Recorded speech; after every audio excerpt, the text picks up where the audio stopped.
Buongiorno, buon sabato telespettatrici, telespettatori di Antenna 3. Entriamo in diretta prima del solito, sono le 10:20 perché fra pochi minuti ci collegheremo con la Corte d'Appello di Venezia per l'inaugurazione dell'anno giudiziario. Un evento, nell'evento per certi versi non era mai accaduto di trasmettere appunto un'inaugurazione per intero dell'anno giudiziario. Ovviamente sarà una cerimonia contenuta, più breve del solito, senza pubblico o comunque con un numero contingentato di persone. Questo in ossequio evidentemente alle normative anti-Covid. Ci collegheremo quindi alle 10:30, parleranno Ines Maria Luisa Marini, che è presidente della Corte d'Appello di Venezia, il professor avvocato Filippo Donati, rappresentante del Consiglio Superiore della Magistratura, quindi del CSM, Renato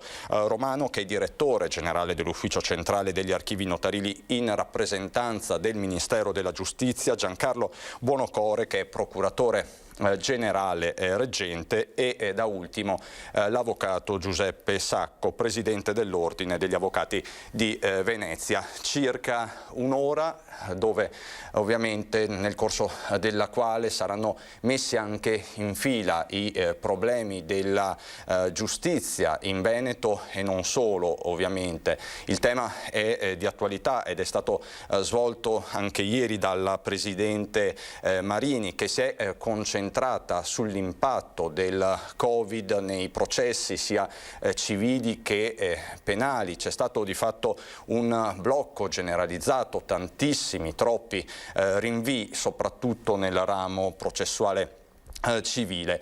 La stessa Marini, che è molto franca, ha parlato del rischio di uno tsunami per il 2021, tanti i nodi che verranno al pettine. Questo in un clima generale nazionale che non è dei migliori, bisogna dirlo. C'è il caso Palamara, che ha scoperchiato un mondo, un vero e proprio vaso di Pandora. C'è poi la relazione che non c'è stata del ministro Bonafede, che rischiava di far cadere il governo prima poi dei tempi che invece si sono registrati. Insomma, una relazione tutta da ascoltare, quella della Marini e poi di tutti gli altri protagonisti della giornata. Come vedete anche dalle immagini, i preparativi sono in corso. Alle 10:30, quindi daremo la linea alla Corte d'Appello. Ovviamente ringrazio fin da ora tutta la squadra, Alessandro Granziera in regia con Mattia Pizzaia da Venezia, il coordinamento tecnico di Luca Zampieri con Paola Barbato. C'è poi il collega Filippo Fois, con il quale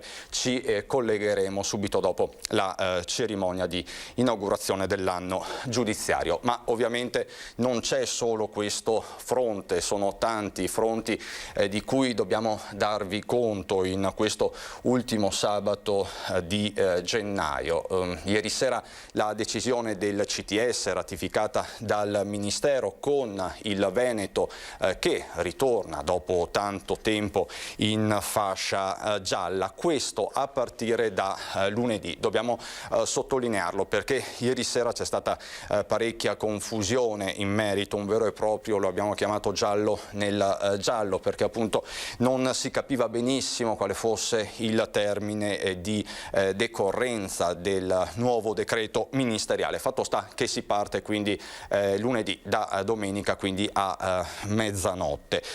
Cosa significa essere in area gialla? Essere in area gialla significa che potranno riaprire al pubblico i bar, i locali pubblici, i ristoranti. Questo fino alle 18, dopodiché si potrà, ma solo in modalità a sport, quindi potremo ritornare per esempio a bere il caffè al bancone del bar. Poi una libertà di muoversi anche in altre province, questo sempre fino alle 22 di sera. Alle 22 va sottolineato, resta quindi il coprifuoco, resta anche il divieto di spostamento tra regioni se non per le famose comprovate esigenze che ben conosciamo. Rimangono sono chiusi, questo va detto, i cinema, i teatri, le palestre e le piscine. Per la loro riapertura bisognerà attendere il 5 di marzo, una data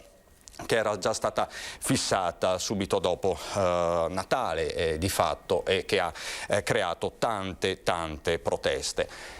Questa quindi la novità saliente di queste ore per il Veneto, con il governatore Zaia che ha detto molto chiaramente di aver avuto una conversazione con il ministro Speranza, quindi una conversazione anche molto operativa, ma appunto avverte Zaia, le zone non sono un gioco premi dove si vince o si perde. Dobbiamo prendere atto che siamo ancora nel pieno della pandemia, ha detto Zaia, ed è fuori luogo pensare che sia finita. Non è catastrofismo, ma la presa d'atto di quello che accade non solo in Italia ma in tutta Europa. Il ritorno in area gialla va vissuto da ognuno di noi con responsabilità, evitando gli assembramenti, indossando in modo maniacale la mascherina e igienizzando con grande frequenza le mani, perché in un battibaleno, ha detto Zaia, lo scenario potrebbe cambiare in arancio, in rosso, e quindi portare a nuove chiusure. Parole molto chiare quelle di Zaia, quindi sì, diventiamo gialli, ma la pandemia resta con tutti gli annessi e i connessi. C'è poi il fronte romano che vediamo brevemente, perché c'è una crisi di governo in corso. Ieri sera si sono concluse le consultazioni, o perlomeno la prima fase di consultazione sul Colle al Quirinale, con il Capo dello Stato che alla fine di 32 ore di confronti ha conferito mandato esplorativo al Presidente della Camera Roberto Fico. Abbiamo giusto qualche minuto per sentire le parole pronunciate da Fico ieri sera. Sentiamo Fico. Buonasera. Ringrazio il Presidente della Repubblica Sergio Mattarella per la fiducia che mi ha accordato, conferendomi il mandato esplorativo volto a verificare la prospettiva di una maggioranza parlamentare a partire dai gruppi che sostenevano il precedente governo. Nei prossimi giorni sarò impegnato nel confronto con gli esponenti di queste forze politiche. È un momento molto delicato per il Paese, siamo chiamati ad affrontarlo con la massima responsabilità per dare le risposte urgenti che i cittadini attendono. Grazie e buon lavoro a tutti. Così il Presidente della Camera Fico, che avrà tempo fino a martedì per fare le verifiche e le esplorazioni del caso. Abbiamo sempre questa finestra su Venezia, fra poco si dovrebbe partire, quindi allora vedo che ancora qualche secondo, giusto il tempo di dire che poi ci collegheremo con Filippo Fois, faremo il punto di quello che stiamo per vedere, avremo poi anche Carlo Nordio, nostro ospite, poi una lunga pagina politica, ci collegheremo con Roma, con Ettore Rosato, braccio destro di Matteo Renzi, coordinatore nazionale di Italia Viva, e ancora il turismo con i mondiali di Cortina, Cristian Ghedina, Federico Caneri. Insomma, sarà una lunga diretta. Collegamento con Venezia per l'anno giudiziario, la cerimonia inaugurale.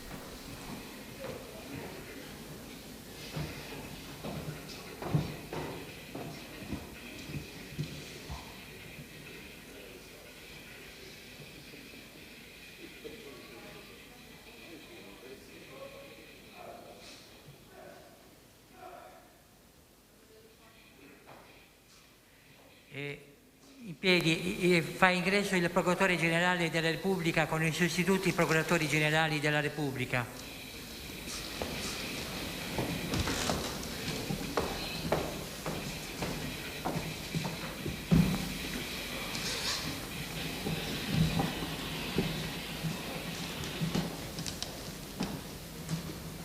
Entra la Corte.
Buongiorno a tutti.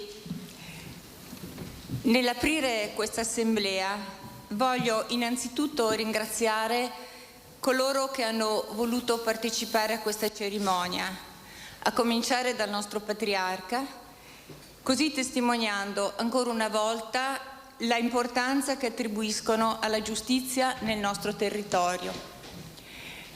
Testimonianza ancora più importante nella cerimonia di quest'anno, che è speciale sotto più profili. È speciale perché la pandemia ha improvvisamente sconvolto le prospettive dell'intero mondo e della stessa giustizia, modificando i nostri stili di vita e imponendo l'adeguamento delle strutture organizzative in tempi rapidissimi alla nuova realtà, come attestano anche le modalità con cui quest'anno la cerimonia deve svolgersi.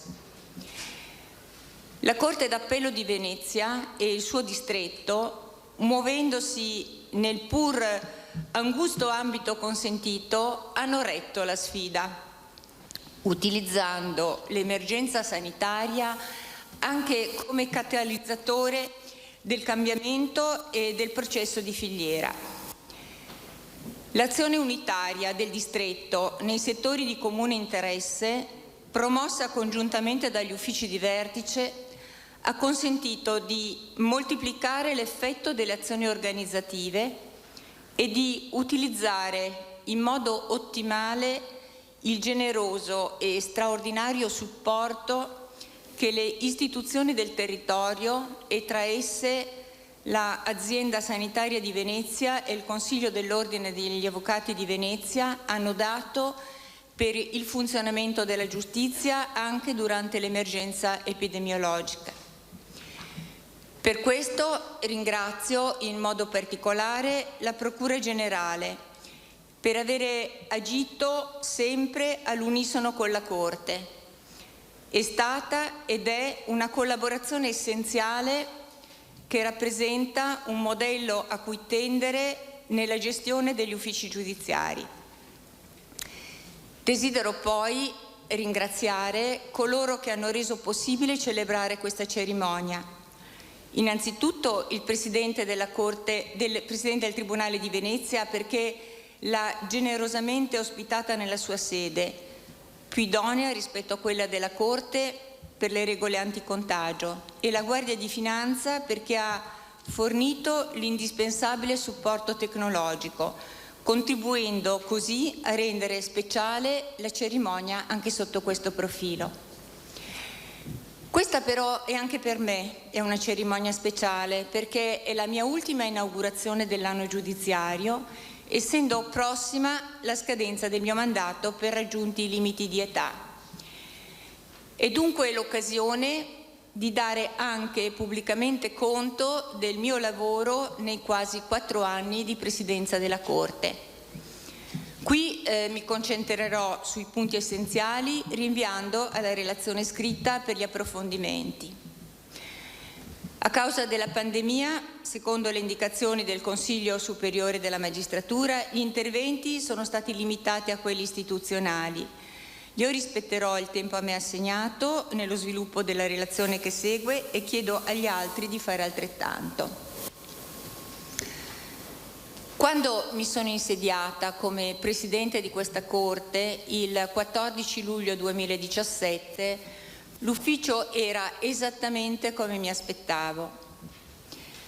Ciò che invece non mi aspettavo, ed è stata una sorpresa davvero gradevole, è stata la entità del supporto che ho avuto da tutte le istituzioni. Supporto che ha amplificato la efficacia delle azioni ed ha reso più facile la realizzazione di numerosi obiettivi. Quali sono stati i fili conduttori della mia presidenza? Mi sono particolarmente impegnata per ottenere il riconoscimento della specificità delle condizioni di lavoro nelle disagevoli sedi lagunari del centro storico di Venezia e per adeguare l'insufficiente organico dei magistrati e del personale amministrativo della Corte ai carichi di lavoro. Sotto questo profilo sono stati ottenuti il completamento dell'iter amministrativo che consentirà entro il 2023 di trasferire gran parte degli uffici giudiziari di Venezia in Piazzale Roma. È stata ottenuta la disponibilità di alloggi comunali a canone carnierato per favorire la scelta di Venezia come stabile sede di lavoro per il personale amministrativo. È stato ottenuto l'incremento di 11 unità dell'organico dei magistrati della Corte. Si tratta dell'aumento più elevato concesso a livello nazionale. È stato ottenuto anche l'incremento di 16 unità dell'organico del personale amministrativo della Corte. Gli ulteriori fili conduttori della mia presidenza sono stati il fare filiera con gli uffici del distretto, nella consapevolezza che il lavoro di ciascuno di noi ha importanti ricadute a valle. Il fare filiera ha contribuito a realizzare importanti obiettivi come la diminuzione dei nuovi processi e la eliminazione delle disfunzioni delle cancellerie e dei tribunali, i cui ritardi nel trasmettere in corte i fascicoli impugnati erano con causa non ultima dell'elevato tasso di definizione per prescrizione in corte. Il fare filiera si è inoltre rivelato vincente durante il periodo della pandemia perché ha consentito di ottimizzare le risorse e gli sforzi organizzativi. Ho anche prestato molta attenzione alla qualità del dato statistico e alla qualità delle decisioni. Gli ulteriori fili conduttori sono stati il procedere per obiettivi misurabili, verificandone ogni mese lo stato di realizzazione e l'adeguare in tempi rapidissimi l'assetto della Corte alle situazioni contingenti. Quali sono stati gli obiettivi che ho perseguito e quali mezzi ho utilizzato? Gli obiettivi prioritari sono stati per me coniugare la qualità alla quantità della risposta giudiziaria, e cioè non solo diminuire le pendenze dei processi e ridurne la durata, che causava tra l'altro un elevatissimo tasso di definizione per prescrizione e esborsi crescenti a carico dello Stato per i risarcimenti Pinto, ma anche quello di assicurare la ragionevole prevedibilità, accettabilità e stabilità delle decisioni. Per realizzare questi obiettivi ho agito contemporaneamente su 3 fronti. Innanzitutto aumentando la produttività, poi istituendo una efficace corsia preferenziale per definire le cause civili più vecchie e infine cercando di rendere prevedibili i tempi e il contenuto delle decisioni, così riducendo anche il numero dei nuovi processi.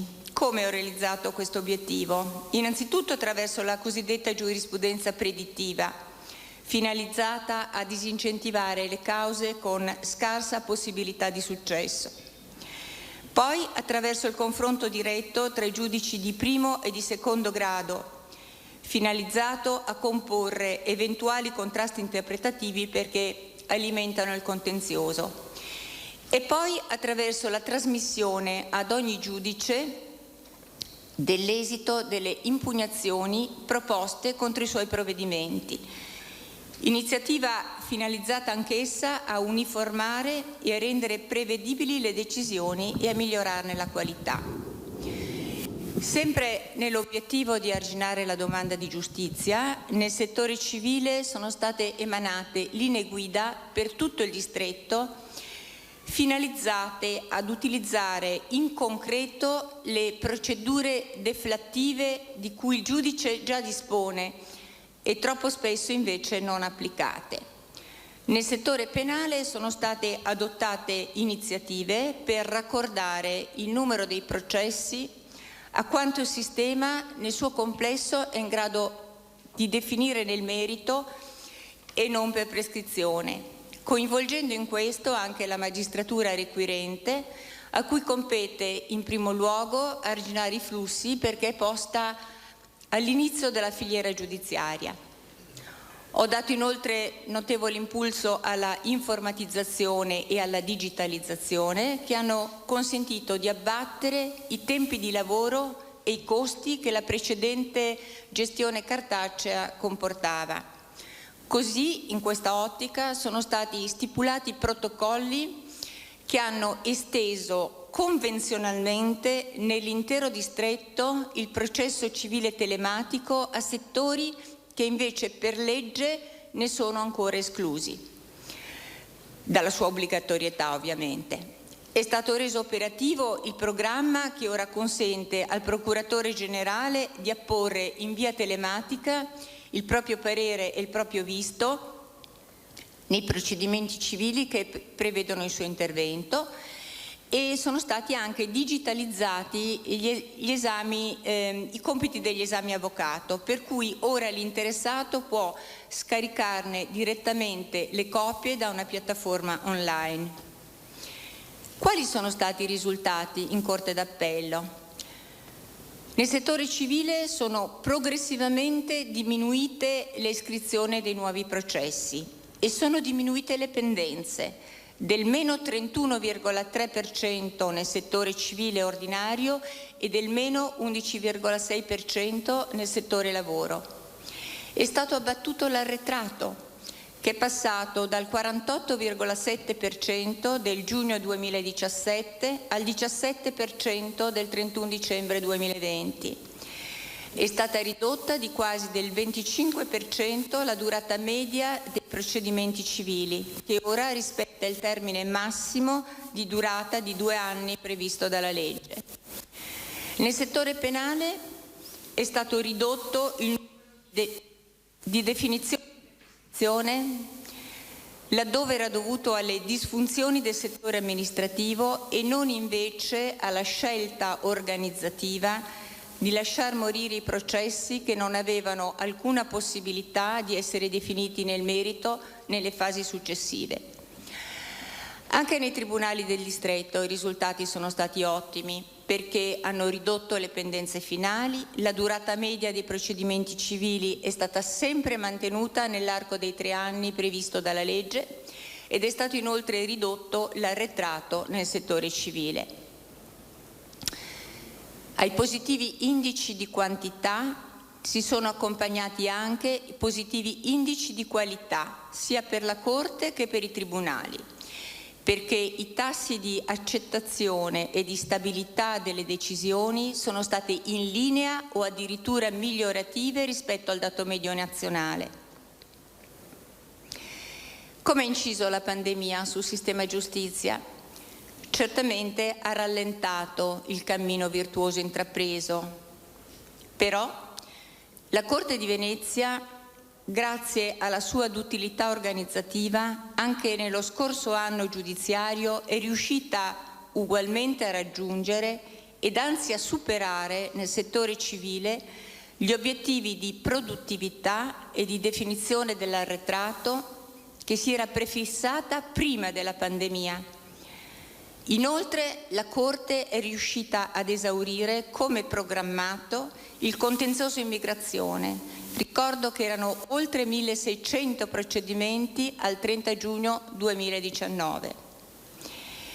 Ma la pandemia è stata anche lo stimolo per innovare il modo di lavorare del settore amministrativo attraverso lo smart working, e anche per cambiare il nostro modo di interagire utilizzando strumenti informatici a distanza che hanno al contempo favorito l'adozione nel distretto di soluzioni organizzative condivise.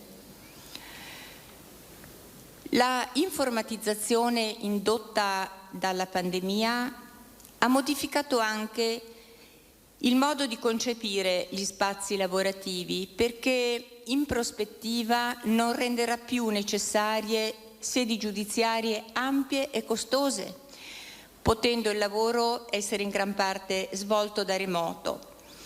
Ma penso anche che la informatizzazione potrà inoltre portare a superare in futuro la stessa idea di competenza territoriale. Ed ora uno sguardo al futuro. Come già accennato, sono ora finalmente in via di superamento i problemi strutturali degli uffici giudiziari di Venezia, che hanno importanti ripercussioni negative sul servizio giustizia e alla cui risoluzione ho dedicato il massimo impegno. Infatti, il previsto accorpamento della maggior parte delle sedi giudiziarie a Piazzale Roma consentirà di raggiungerle in modo più agevole, di ottimizzare gli spazi e le risorse. L'incremento di 11 unità della pianta organica dei magistrati della Corte e di 16 unità di quelle del personale amministrativo permetterà di celebrare con maggiore tempestività i processi. Grazie poi alla collaborazione con l'Università Ca' Foscari di Venezia è stato avviato il progetto di implementare tramite la cosiddetta intelligenza artificiale la giurisprudenza predittiva della Corte Veneta, facendole fare un eccezionale salto di qualità ed aprendo prospettive oggi impensabili. Sempre grazie alla collaborazione con la Università Ca' Foscari è stata realizzata un'ulteriore iniziativa finalizzata ad individuare soluzioni concrete per migliorare il servizio giustizia attraverso la comparazione del sistema giudiziario italiano con quello di paesi europei confrontabili col nostro. E il primo anno il focus sarà sul contenzioso in materia di impresa per la rilevanza che esso ha sull'economia del Paese. Sono state dunque create tutte le premesse per consentire il decollo della Corte Veneta, la cui presidenza per me è stata una opportunità unica per esprimere le mie idee con l'autorevolezza della funzione e per poterle anche realizzare. Spetterà ai miei successori raccoglierne appieno i frutti. Ed ora alcune riflessioni finali, riconducibili tutte al concetto della crisi come opportunità. Lo scorso anno, riferendomi alla vicenda Palamara che aveva minato l'immagine della magistratura, avevo concluso il mio discorso inaugurale sottolineando che i periodi di crisi possono rappresentare una importante opportunità di cambiamento. La crisi indotta dalla pandemia ha reso ancora più attuali quelle riflessioni. Come ho già accennato, il distretto di Venezia ha retto la sfida e ha colto le opportunità, catalizzando il fare filiera su temi di interesse comune e processi di innovazione. Il piano nazionale Next Generation rappresenta una grande occasione per richiamare le migliori idee ed energie del Paese nella giustizia, qualificando processi e persone. Purtroppo il quadro sino ad ora emerso non sembra andare in questa direzione, perché alimenta la preoccupante tendenza in atto a ricorrere a risorse avventizie per risolvere il problema della giustizia, inserendo ulteriori 2.000 magistrati onorari in primo grado, ulteriori 500 giudici ausiliari nelle corti d'appello e 100 nella Corte di Cassazione. Vedete, per accrescere la capacità operativa del sistema e portarla ai livelli europei, occorre invece dotare il sistema giudiziario italiano innanzitutto di risorse umane stabili e specificamente formate per il lavoro negli uffici giudiziari. Il mestiere del giudice non si improvvisa e lo dico con forza. Il problema prioritario non è solo smaltire l'arretrato e ridurre i tempi, come invece si legge, ma rispondere alla domanda di giustizia con la qualità dovuta ai cittadini. Perdere questa occasione sarebbe imperdonabile. La pandemia ha creato una specifica emergenza nel sistema giustizia, perché non vi è né potrà esservi per anni un numero sufficiente di magistrati professionali per affrontare l'eccezionale carico di lavoro indotto dalla crisi economica e dall'effetto tsunami delle migliaia di processi che hanno dovuto essere rinviati e che, aggiungendosi agli altri già programmati e ai nuovi, hanno aggravato e aggraveranno l'arretrato. Il pericolo di contagio ha infatti rallentato i concorsi di magistratura, che già prima della pandemia impiegavano di media oltre 4 anni dal bando alla loro conclusione e i candidati promossi non pareggiavano neppure i posti messi a concorso.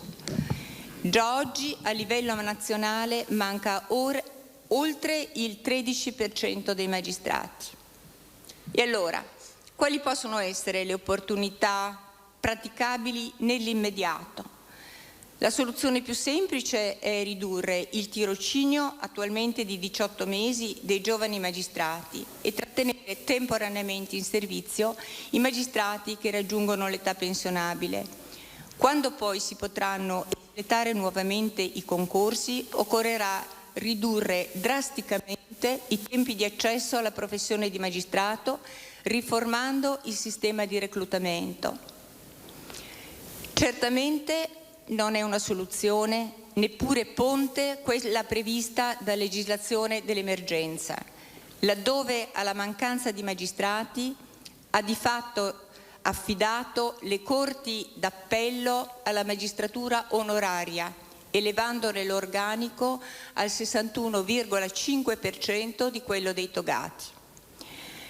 Il secondo grado richiede invece magistrati professionali, con esperienza sicura e maturata nella giurisdizione, tanto più che in primo grado la giustizia è sempre più affidata alla magistratura onoraria, il cui organico già oggi sovrasta quello dei magistrati togati.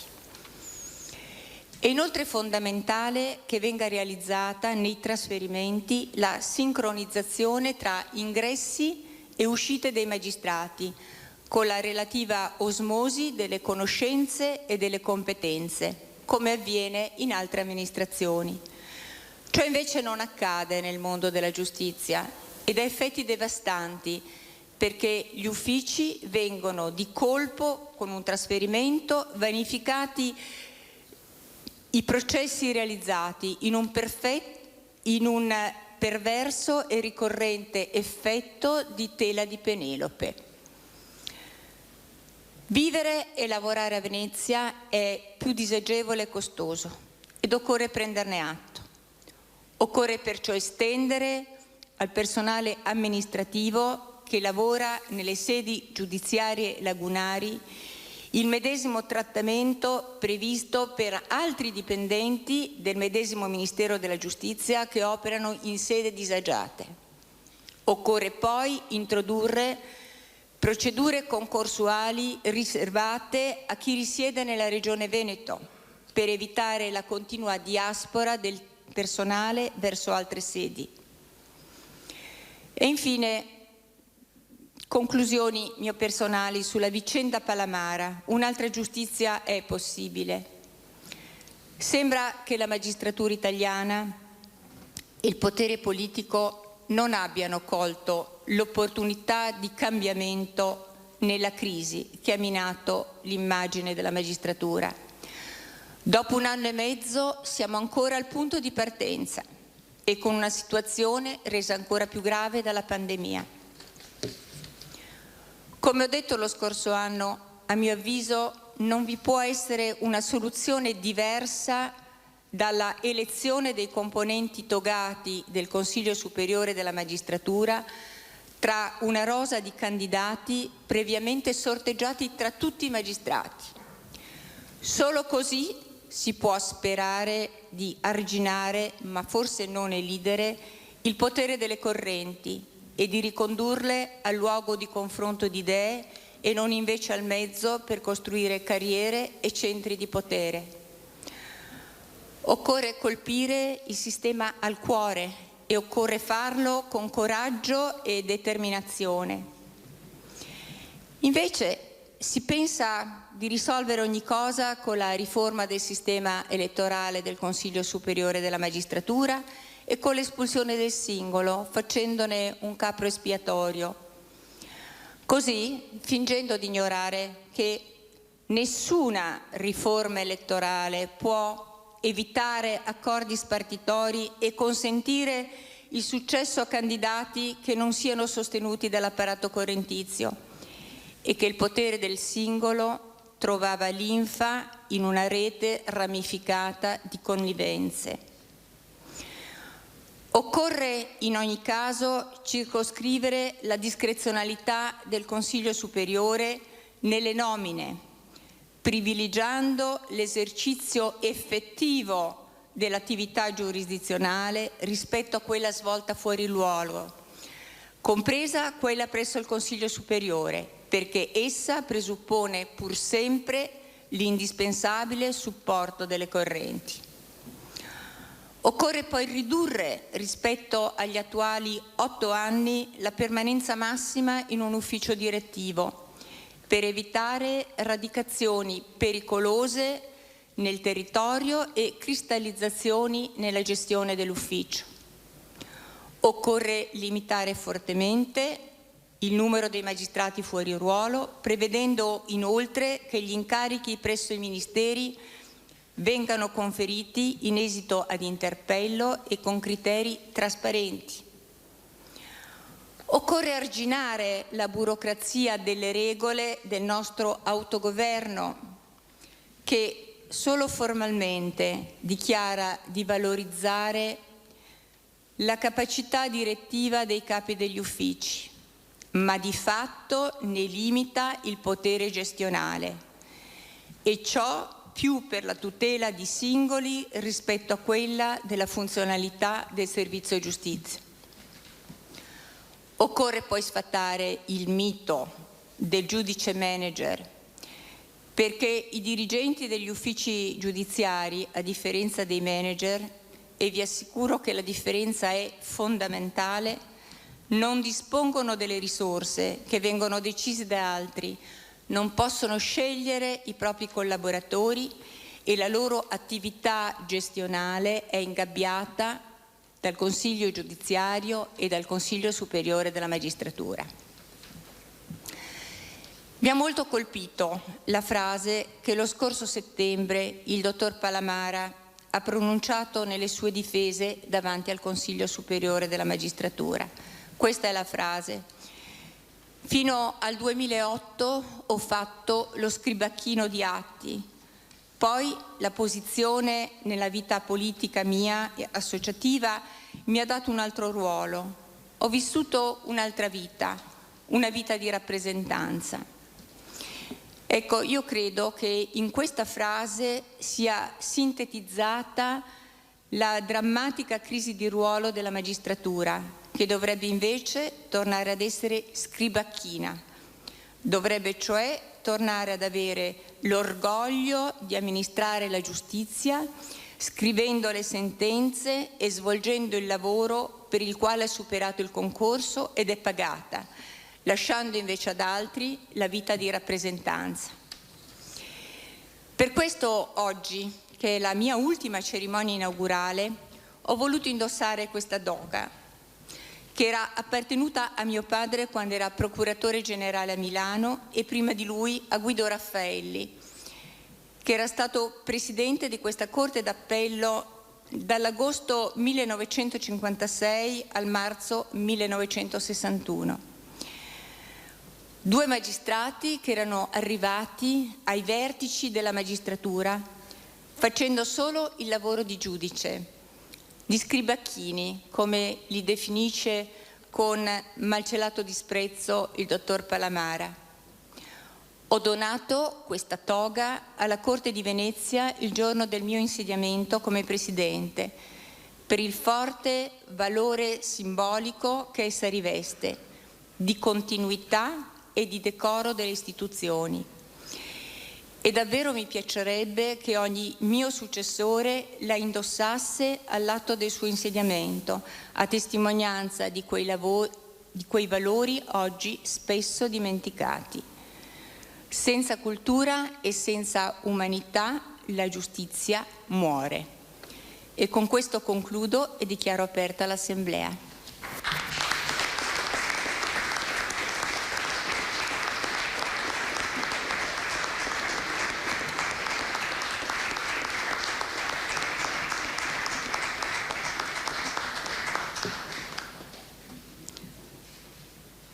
Ora parla il professor Donati, Filippo Donati, che è rappresentante del Consiglio Superiore della Magistratura. Microfono, sì. No, arriva.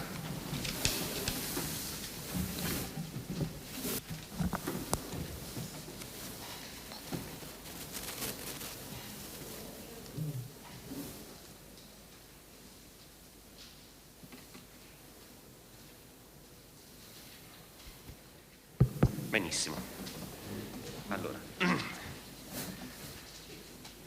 rivolgo a lei, signora Presidente, al signor Procuratore Generale, al Patriarca, alle autorità, ai signori avvocati, ai magistrati, il saluto deferente e cordiale del Consiglio Superiore della Magistratura che oggi ho l'onore di rappresentare. Ho ascoltato con grandissimo interesse la bellissima relazione della Presidente Marini.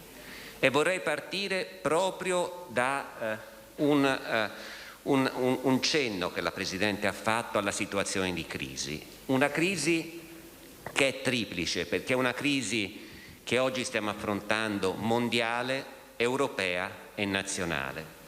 La crisi mondiale è quella della pandemia. La necessità di fronteggiare la diffusione del virus ha reso necessario un bilanciamento spesso molto difficile tra due contrapposte esigenze, quella di tutelare la salute da una parte e quella di continuità dei servizi pubblici essenziali come la salute dall'altra parte. La domanda di giustizia in questa fase non è diminuita, tutt'altro. Al contenzioso ordinario si è aggiunto quello correlato all'impatto della pandemia. Le misure eccezionali adottate in questa fase hanno determinato una limitazione senza precedenti dei diritti e delle libertà fondamentali, la libertà di circolazione, di riunione, di impresa, il diritto all'istruzione. Si sono succeduti in rapida serie decreti legge con leggi di conversione, DPCM, i famosi DPCM, decreti ministeriali, ordinanze, leggi e provvedimenti regionali, regolamenti e provvedimenti comunali. Tutto questo ha creato nuovi problemi. Come garantire l'affidamento dei cittadini sulla stabilità della legge? Come garantire il rispetto di equilibrio tra i poteri e il ruolo del Parlamento? E ancora, come assicurare la tutela effettiva dei diritti fondamentali e la continuità delle nostre realtà imprenditoriali? Vecchie e nuove domande di giustizia, dunque, che debbono essere soddisfatte nonostante la pandemia.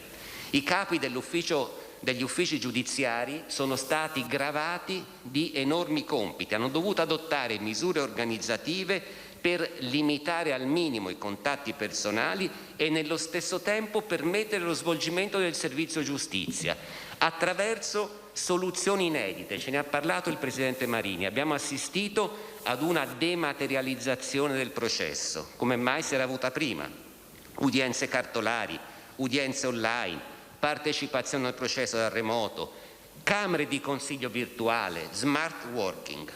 Anche il CSM ha dovuto adattarsi a questa situazione. Abbiamo modificato il nostro regolamento interno per permettere nella fase di emergenza lo svolgimento da remoto delle attività consiliari e questo ha garantito la continuità dei nostri lavori. Abbiamo adottato linee guida non vincolanti per fronteggiare le emergenze Covid, Abbiamo cercato di venire incontro alle urgenze sospendendo i termini per l'adozione dei programmi di gestione, dei progetti tabellari, dei nuovi programmi organizzativi.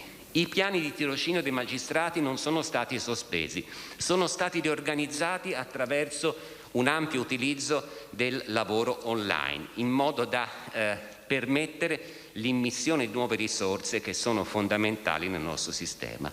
Nel complesso direi che il sistema giustizia ha reagito alla crisi ed è giustissimo quello che ha detto il Presidente Marini. Noi dobbiamo guardare alle crisi non soltanto per i danni e le sofferenze che arreca, ma anche e soprattutto per le nuove opportunità che può aprire. E quindi dobbiamo fare tesoro dell'esperienza maturata, che dovrà senz'altro andare nella direzione di un maggiore utilizzo di queste nuove modalità che la tecnologia ha messo a disposizione e di cui la Presidente ci ha parlato, ivi incluso l'impiego dell'intelligenza artificiale.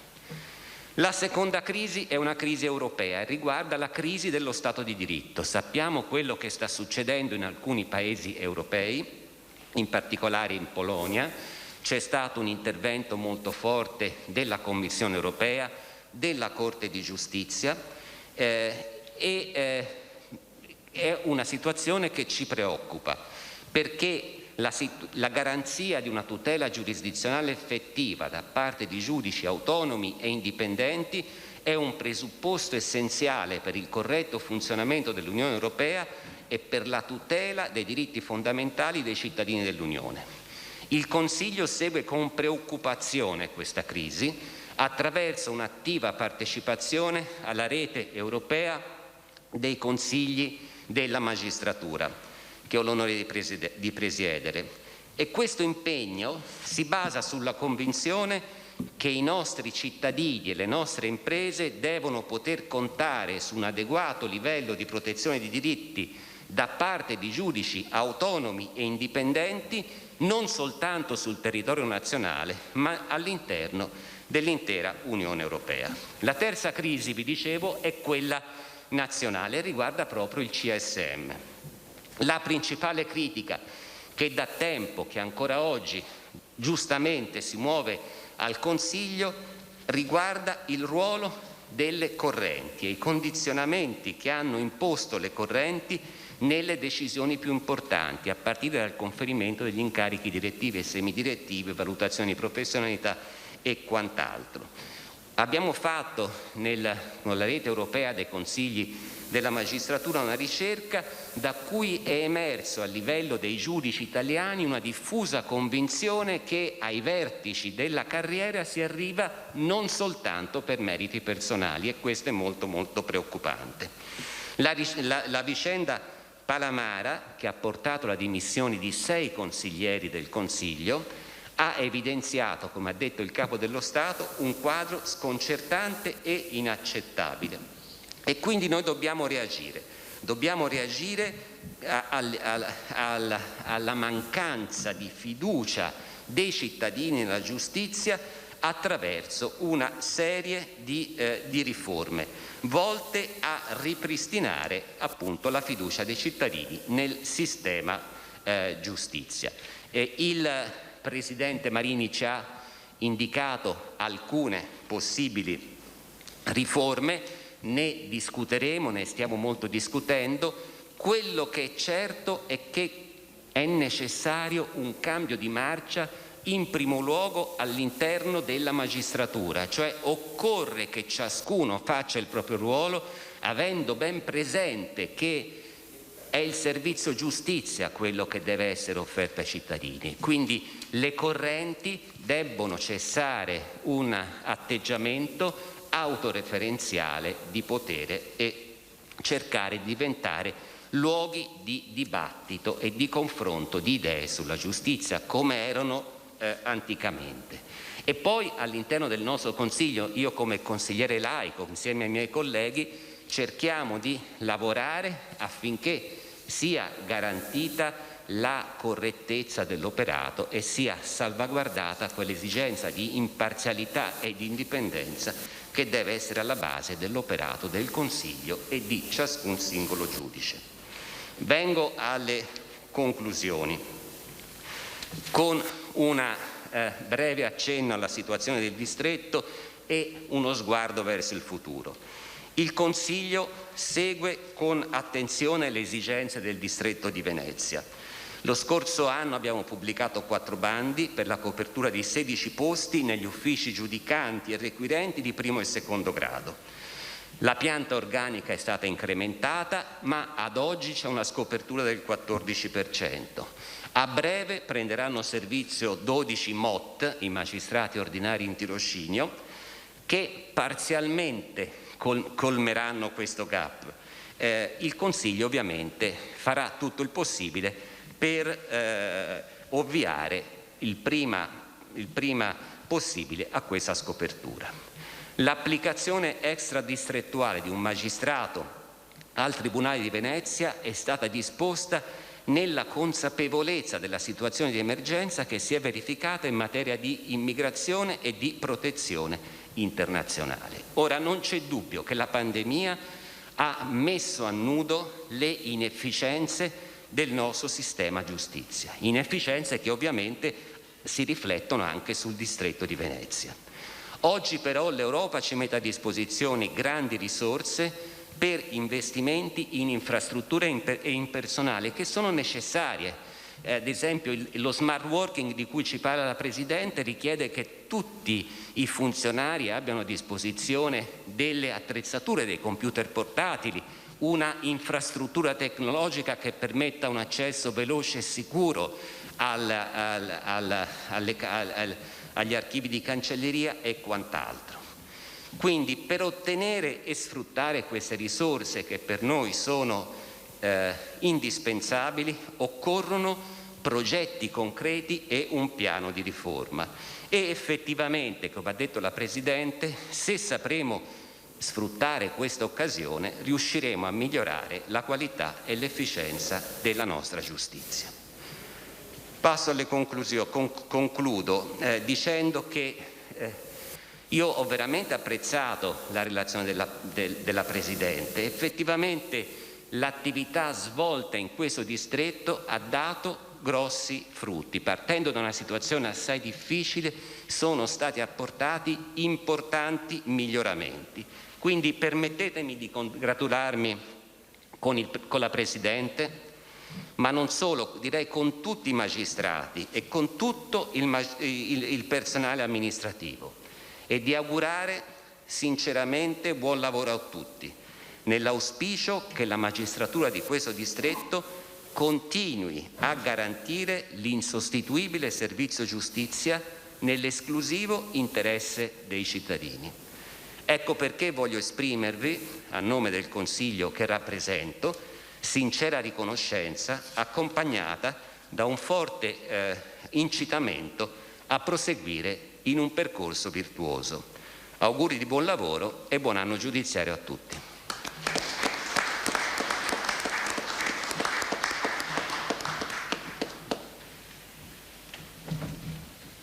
Prende la parola ora il dottor Renato Romano in rappresentanza del Ministero della Giustizia. Il dottor Romano è il direttore generale dell'Ufficio Centrale degli Archivi Notarili.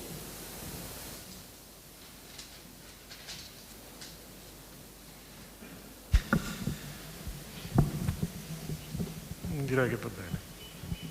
Buongiorno a tutti allora, signore e signori.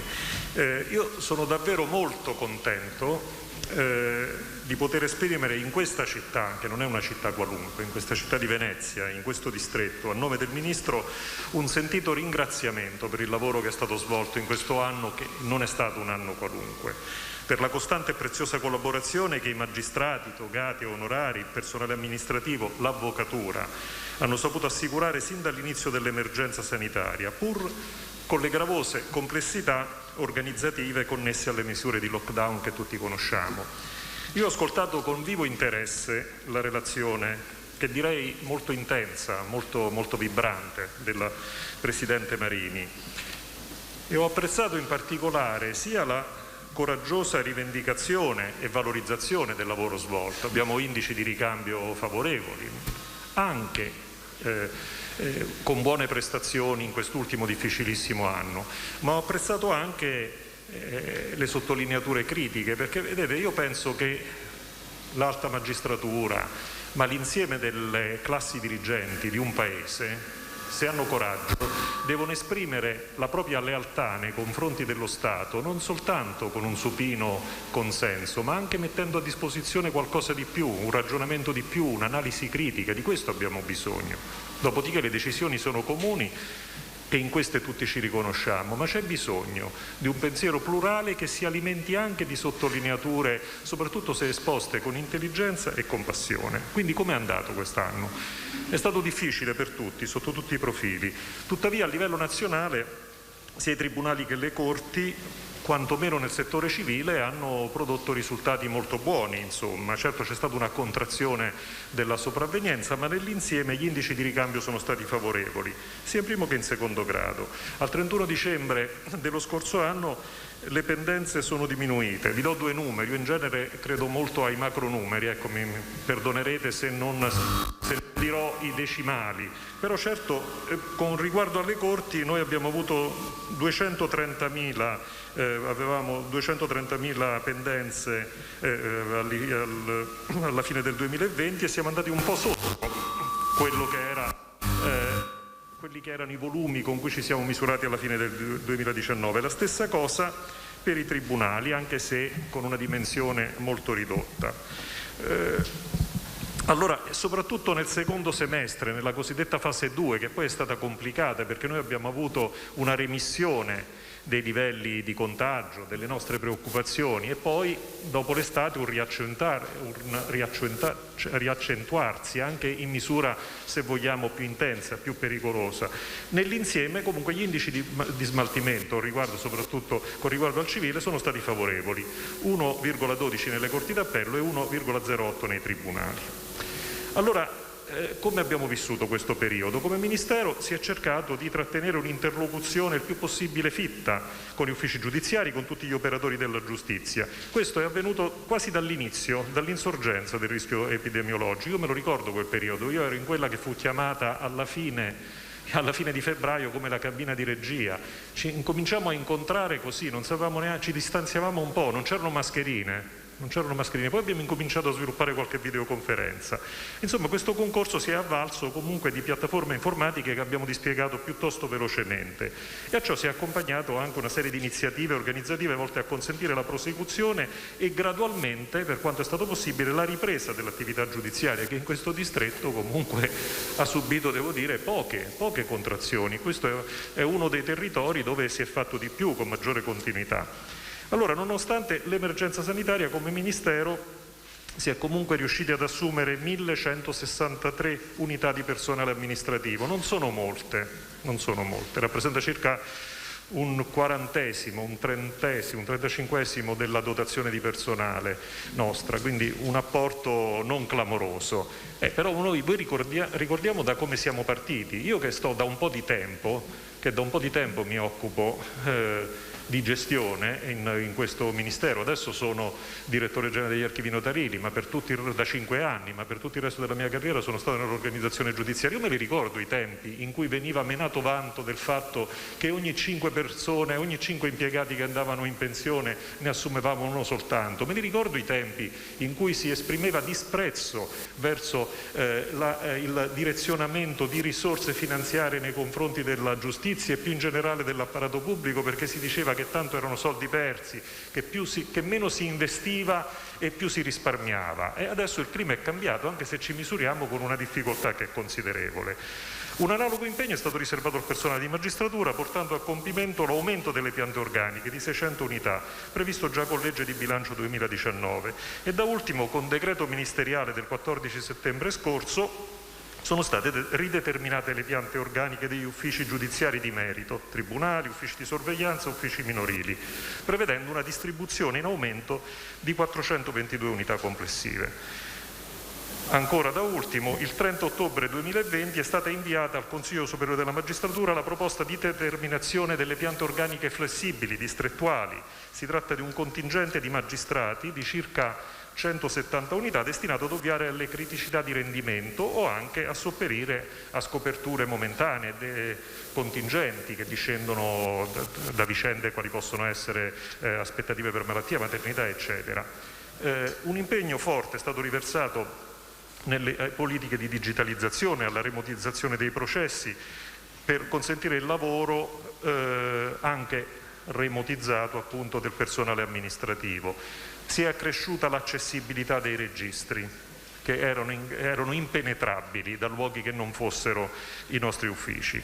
L'accelerazione tecnologica, sia per il deposito degli atti che per l'accesso ai sistemi da remoto per il personale amministrativo, ha consentito di sperimentare nuovi modelli organizzativi, idonei ad essere stabilizzati nell'immediato futuro. In questo ho trovato un richiamo sia nella relazione della Presidente Marini che nell'intervento del consigliere del Consiglio Superiore della Magistratura. È vero che tante volte nei periodi di crisi può nascere, no? Il seme, può essere buttato il seme di un'innovazione. Io mi permetto una sottolineatura personale, cioè ci credo, ma credo che ci sia richiesto un forte esercizio di prudenza. Questo è un paese strano, in cui tante volte nei confronti delle novità, ad un primo riflesso ostile, conservativo diciamo, poi subentra una sorta come dire, di ubriacatura, no? È un paese che tante volte rischia di andare dietro al primo pifferaio magico che passa, e anche sotto questo profilo. Quindi io credo che una parte dei modelli organizzativi che abbiamo sperimentato in questa fase, a partire dallo smart working,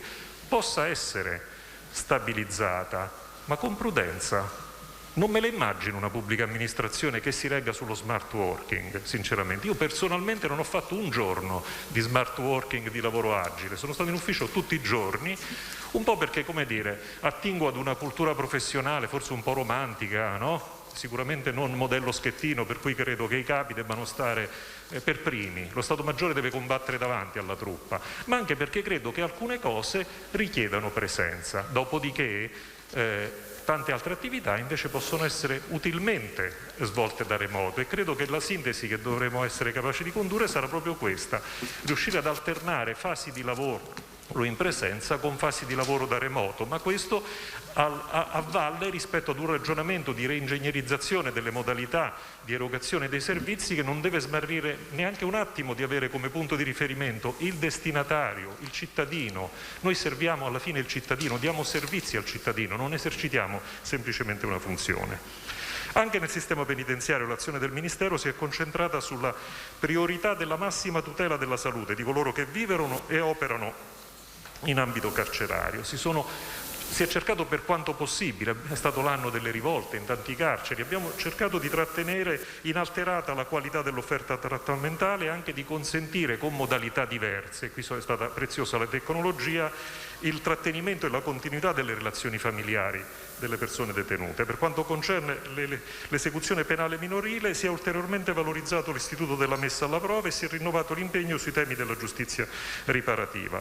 Sul piano delle attività normative sono all'esame del Parlamento le riforme di iniziativa governativa del processo civile finalizzato alla semplificazione e razionalizzazione del rito, del processo penale, nonché dell'ordinamento giudiziario e del funzionamento del Consiglio Superiore della Magistratura.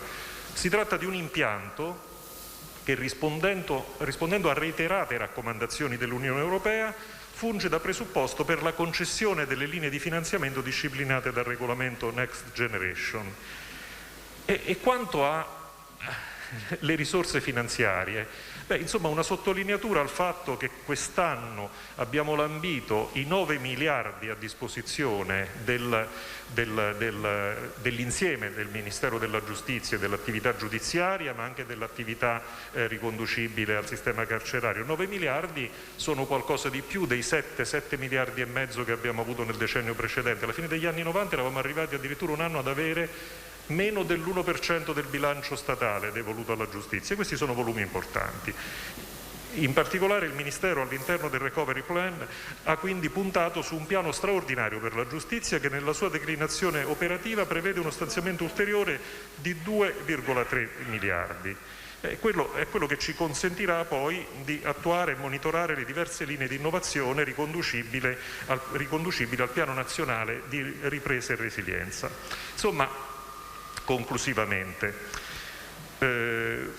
Come indirizzeremo questi volumi finanziari? Reclutando certo figure professionali che supporteranno l'attività della giurisdizione. Io condivido la notazione della Presidente, c'è bisogno di stabilità, non possiamo moltiplicare le figure avventizie, ma ci sono contingenze in cui è irrinunciabile l'apporto anche di figure avventizie. L'importante è che non divengano sovrastante, l'ossatura deve essere quella di personale professionale, sia con riguardo alla magistratura e lo stesso con riguardo all'attività resa dagli amministrativi di supporto. Queste figure di supporto possono comunque garantire una riduzione significativa dell'arretrato, che rappresenta il principale fattore di rallentamento dei processi. Direi l'ostacolo pratico all'attuazione del diritto alla ragionevole durata, la vera zavorra che impedisce a qualsiasi riforma normativa di spiccare il volo. Ultima notazione. Abbiamo allocato 470 milioni di finanziamenti per la realizzazione di nuove cittadelle giudiziarie e come investimento sulla riqualificazione degli edifici esistenti, e lo dico in un contesto che, come dire, al di là di questa magnificenza è molto bisognoso di interventi, molto bisognoso di interventi. Da ultimo abbiamo sviluppato come amministrazione degli archivi notarili delle sinergie importanti con l'insieme del Ministero e con enti locali. Una sottolineatura pure che mi è piaciuta nella relazione della Presidenza è stata la valorizzazione di quanto è stato fatto qui con i rappresentanti dell'avvocatura, con gli enti esponenziali del territorio, l'università, l'accademia. Una comunità diventa forte se sta a sviluppare queste sinergie. Mi sembra che qui sia stato fatto largamente. È tempo insomma di concentrarsi sulla ripresa del Paese. Ne usciremo, non so dire con esattezza quando, ma da questa situazione usciremo. Bisogna pensare al rilancio dell'economia nazionale e dei territori, condividendo lo sforzo di migliorare i tempi e la qualità della risposta giudiziaria. Noi siamo un segmento, siamo un'infrastruttura del Paese, così come il sistema finanziario, bancario e le strade. Noi siamo un pezzo del Paese e concorriamo al benessere e allo sviluppo del nostro Paese. Bisogna quindi ricostruire un sentimento di fiducia dei cittadini nelle istituzioni e per la credibilità dello Stato e nella tutela dei diritti. Quindi il mio buon lavoro, il mio augurio di buon anno giudiziario per il 2021 si concreta molto concretamente nell'auspicio che, diciamo, di qui a un anno ci si possa ritrovare in un ambiente più riccamente frequentato, più ampiamente frequentato, magari senza questi travisamenti, ma a ragionare con lo stesso impegno su come dare ai cittadini di questo territorio, che ripeto non è un territorio qualunque, non solo perché è un segmento decisivo del sistema produttivo del Paese, ma perché questo è un giacimento, questa terra è un giacimento di cultura, di arte, di storia. Ecco, da qui si può ripartire. Grazie.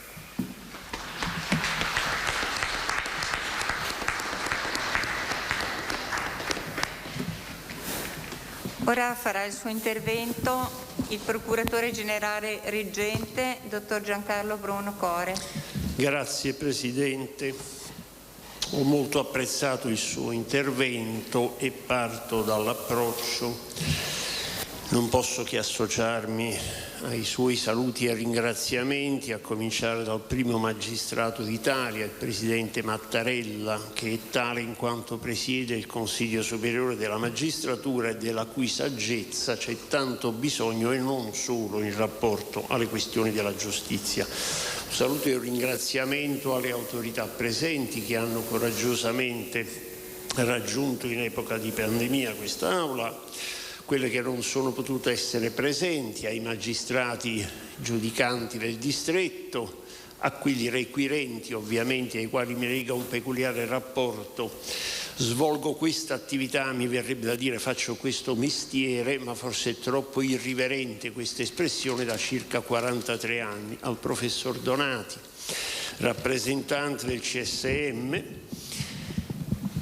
e al dottor Romano, che conosco da tempo, da quando un po' più giovani tutti e due esercitavamo nel distretto di Trieste. L'avvocato Agnelli diceva che per strappare applausi a un'assemblea della Confindustria bastava parlare male delle banche e del governo. Se volessi strappare applausi in questa circostanza, ovviamente in senso metaforico, mi basterebbe parlare male, tanto per cambiare, del governo e magari del CSM e delle correnti della magistratura, ma non sono qui per questo.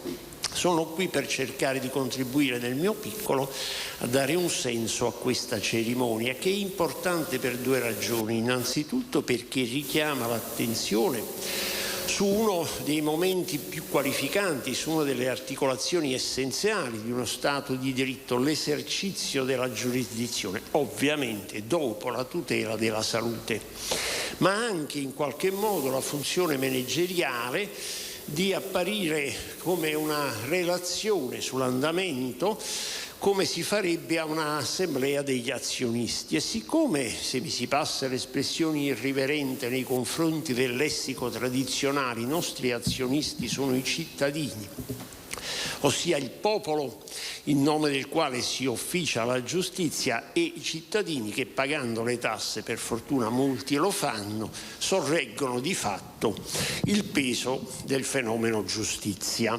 E gli applausi li strappò, e scroscianti, il presidente Canzio, nome sul quale non c'è bisogno di fare presentazioni, quando alla cerimonia degli Stati Generali dell'esecuzione penale a Roma,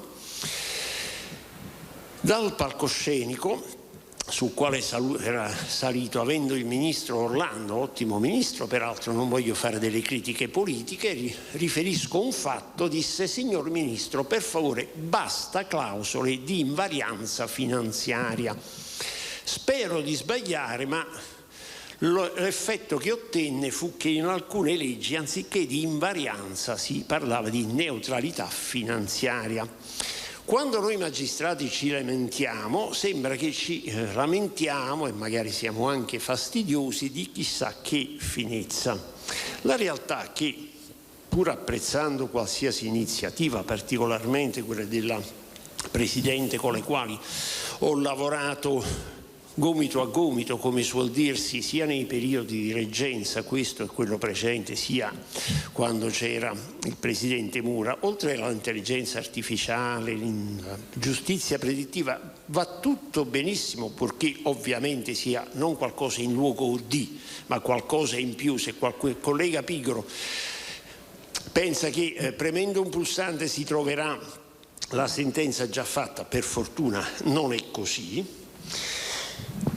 Ma sostanzialmente occorre fare due cose drammaticamente semplici. Lo sta facendo il Ministero, per carità, ma i tempi sono lunghi, e lo sta facendo il CSM: saturare le piante organiche dei magistrati, perché è terribilmente banale: se le piante sono vistosamente scoperte non si va da nessuna parte. Saturare le piante organiche del personale, perché un magistrato, un giudice, un pubblico ministero che non è assistito dal personale amministrativo è come un soldato senza munizioni. Può brandire il fucile come se fosse un bastone, ma capirete che l'efficacia offensiva è abbastanza ridotta. E se posso permettermi un'annotazione personale, visto che bazzico queste aule da qualche anno, il personale non va solo assunto, va formato ovviamente e va gratificato economicamente. Io spero di sbagliare, ma a me è parsa che la logica sia stata per troppo tempo quella: ti chiedo molto in teoria ma poi ti chiedo poco in pratica, tanto anche se lavori poco e male, e sono per fortuna pochi quelli che lavorano poco e male, non ti licenzio, così ti posso pagare poco, sia una logica di corto respiro, ma spero appunto di sbagliare. Ho sentito molto spesso la parola crisi.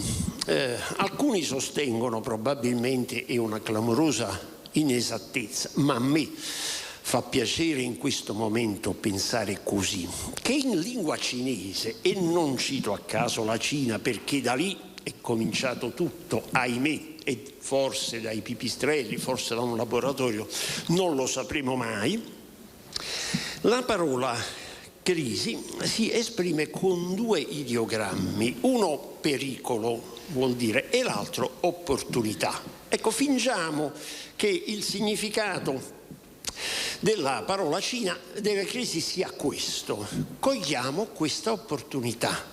C'è un recovery plan in cui io ho difficoltà, ho fatto il classico perché andavo male in matematica, ma 209 miliardi di euro sono una somma enorme. Ecco, bisogna che il Ministero, il CSM lo stanno già facendo, per carità, ma tornino rafforzati nell'intento di evitare quello che ha detto il dottor Romano, che una volta si considerava, lo ha detto un Presidente del Consiglio, che quella della giustizia era una spesa improduttiva.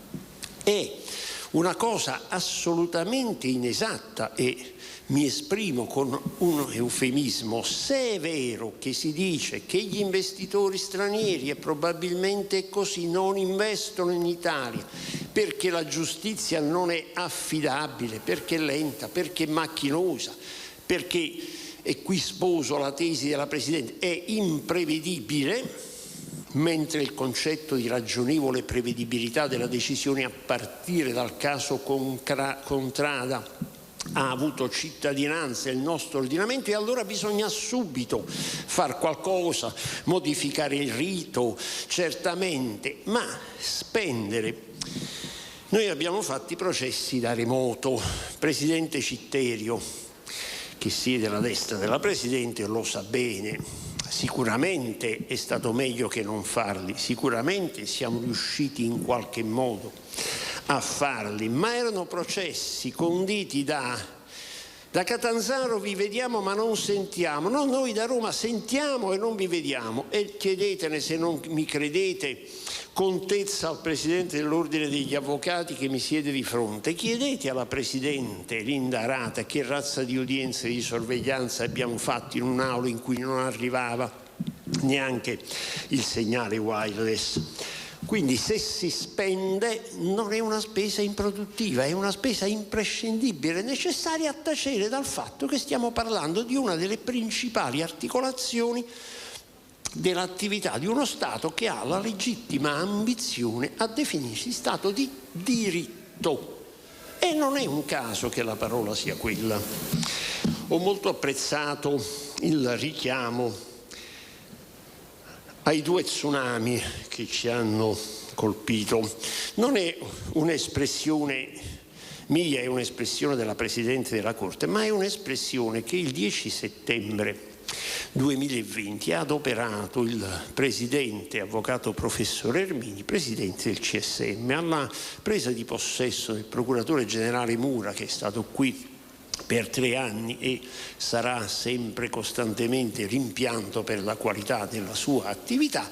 Ha detto: noi abbiamo avuto una pandemia privata oltre quella pubblica, e si riferiva alla nota vicenda Palamara. Che non sia una mia enfatizzazione, me lo dicono 2 cose. A pagina 2 del discorso che il signor Procuratore Generale della Cassazione ha svolto nell'inaugurazione di ieri, ha richiamato l'emanazione delle linee guida per l'esame dei molti casi di possibile, verosimile, probabile illecito disciplinare nelle famose chat, e ha creato una differenziazione tra gli illeciti propriamente disciplinari, quelle condotte, dice, che si pongono in contrasto con principi etici, deontologici del CSM o dell'ANM. Mi ha colpito perché ricordo a me stesso che l'articolo 10,2 del nostro codice etico dice: il magistrato che aspiri a promozioni, a trasferimenti, ad assegnazione di sede e ad incarichi di ogni natura non si adopera al fine di influire impropriamente sulla relativa decisione, né accetta che altri lo facciano in suo favore. Ho il timore che questa norma non sia stata proprio rispettata in maniera categorica da una certa quota della magistratura, e ancora di più. Sempre il professor Ermini nell'intervento di ieri a pagina 5 scrive: occorre che ogni decisione del CSM sia preceduta da una congrua preventiva istruttoria, sia corredata da un'adeguata approfondita motivazione. Va avanti per il risparmio che le assegnazioni di funzioni o l'attribuzione di incarichi che richiedono peculiari requisiti di idoneità. Penso ad esempio all'incarico di membro del comitato direttivo della Scuola Superiore della Magistratura, siano precedute dalla sola scrupolosa valutazione senza cedere alla tentazione di accordi preventivi rivolti alla ripartizione dei posti. Se lo scrive il Presidente del CSM perché evidentemente ha avuto contezza, sospetto, certezza che questa era la pratica. Io sono molto contento che il Presidente Ermini abbia fatto questo riferimento. Rilevo però, come mero dato storico, che purtroppo proprio quelle nomine a cui lui faceva riferimento, adottate con delibera del 4 dicembre 2019, il caso Palamara scoppia a maggio 2019, sono state tutte con recente sentenza del Consiglio di Stato cancellate. Tant'è vero che si è posto anche il problema del voto. E allora, evidentemente, anche se la proposta elettorale o di meccanismo elettorale della Presidente è meritevole di attenzione e sarà oggetto di approfondimento, credo che il discorso sia un discorso personale. Per la pandemia noi abbiamo un virus che sarà neutralizzato con un vaccino grazie a un enorme sforzo della scienza.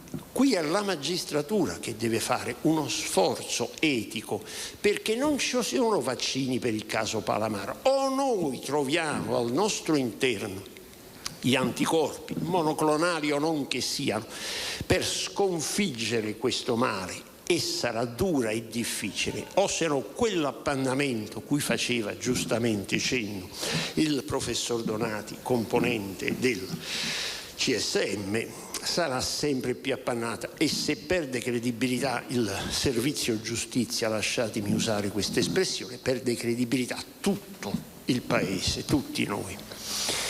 Mi avvio a concludere, Presidente, non voglio rubare troppo tempo, poi la mia logorrea è nota ed mi è difficile contenerla. Ho detto che era una relazione sull'andamento della giustizia, nella relazione scritta troverete dati percentuali che vi risparmio, ne avete già sentiti tanti. Vi lascio, prima di chiusura, con le parole del procuratore distrettuale Cherchi, che siede lì in prima fila, che sono parole in chiaroscuro, in chiaro perché rilevano, io non lo conosco, non ne avevo dubbi, ma è bene che la comunità lo sappia, una attenzione a quei fenomeni di infiltrazione criminale che la crisi economica conseguente alla pandemia rischia di acuire ancora di più. In scuro perché c'è una notazione che deriva ovviamente dalla sua esperienza professionale che getta una luce un po' inquietante. Dice: le indagini menzionate, fa riferimento a una serie di